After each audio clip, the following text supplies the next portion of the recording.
All right, we're going to bring up our next comedian, okay? All right, here we go. Here we go. Our next comedian was born in the South, raised in the North, and now representing Venice Beach. Please welcome Drew Rosen.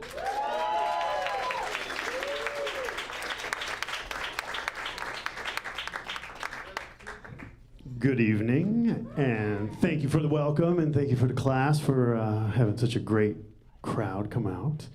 I am from the South. I grew up in the North and came back to the South, and it all got mixed around.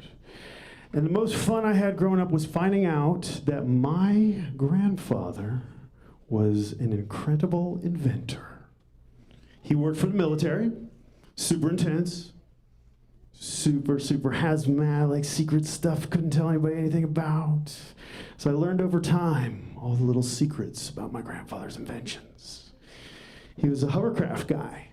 My brother was able to find out that he had patents on hovercrafts.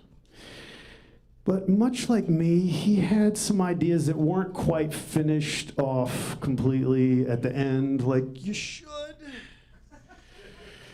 His big idea with the hovercrafts was what was called a hovercraft stretcher. What a great idea! There's an injured soldier. Get a hovercraft stretcher, quick, out to the field of battle. Put him on this stretcher him back out. Well, the problem is, on the field of battle, there's a lot of rocks. And the way hovercrafts work, they shoot air. So that idea, not so good, because you got all these injured soldiers with eye injuries surrounded by the other soldiers. So you got to have a fleet of fucking hovercraft stretchers, and everybody gets to go home. Sad, but true. But the good news is that was not his only great idea that he didn't quite finish like he should have. He also came up with, and this is true, the Pez dispenser. Ladies and gentlemen, it is true, my grandfather invented the device that was used in the field of battle to help to distribute, not candy, to distribute medicine and such. But there was another guy, a little bit smarter than him, because he was working for the military.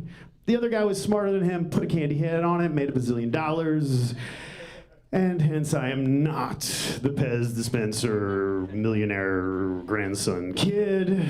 I am just living in Venice Beach, playing guitars, having fun.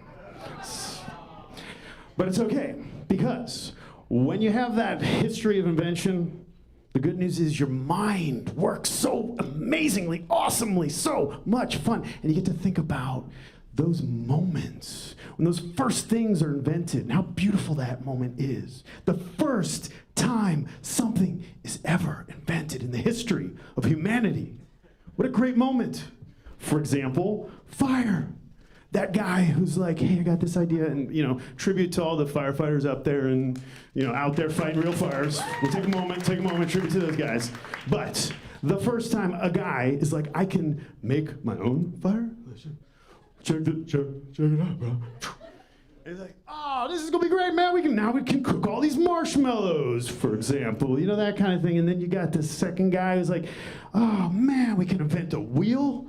This is gonna be great. Now we don't have to reinvent shit. This is awesome. I like the wheel. You got the boat. I mean, think about the first time a guy is like, there's a boat. What do you say we get in this thing and go? Can you imagine that first boat? Like, really? You're gonna get in that thing? And one of my personal favorites is the idea that the guys are having a conversation when Jesus Christ left our mortal coil, and everybody said, that carpenter was so good that I really think we should rethink the years. You know what I'm saying? The first time. They're like, hey guys, year 2032, something like, you know what? No. Let's go back to 0. We'll give him 32. We're in business. And then the second guy's like, no, Dad, you know how many calendars I've already printed for this year? I can't redo the calendars. What's wrong with you? But it's okay. They keep on moving. Good things keep happening. And then my personal, we'll call it second favorite, is just the whole concept of one of the most interesting inventions that gets thrown around there as an idea. It's a really interesting idea. The French have taken credit for the invention of the 69 sexual position. So, first thing is, the first guy that actually invents it, and that whole, you know when you're dating and you try to take credit for things, and that usually doesn't go over that well, in case you've been in that for a minute, but imagine you're inventing a sexual position, and you're talking to your girl, and you're like, sweetheart, I got this sweetheart, I have this great idea. So much fun this is. I go this way, you go that way, and it's so wonderful. And can you just picture that look on her face? Like seriously, bro, what are you fucking thinking? But the idea that the whole civilization of these French people, they're like, you know what? We're gonna take credit for inventing the 69. We got this. We got this. That in and of itself, conceptually, just absolutely boggles my mind. And then there's, the first guy to ever drink too much bourbon. That's me, Drew Rosen. Thank you guys for checking us out and coming out. We do appreciate it, and have a good night.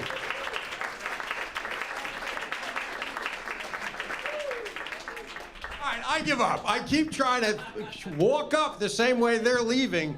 Comedians, I just want you to know, I like to shake hands, a little hug after that. You're just like, so let me just say, you're all doing great. I'm really impressed. No applause, just me applauding. Really good. I would be telling you this if we somehow managed to meet up here. But somehow it's not happening.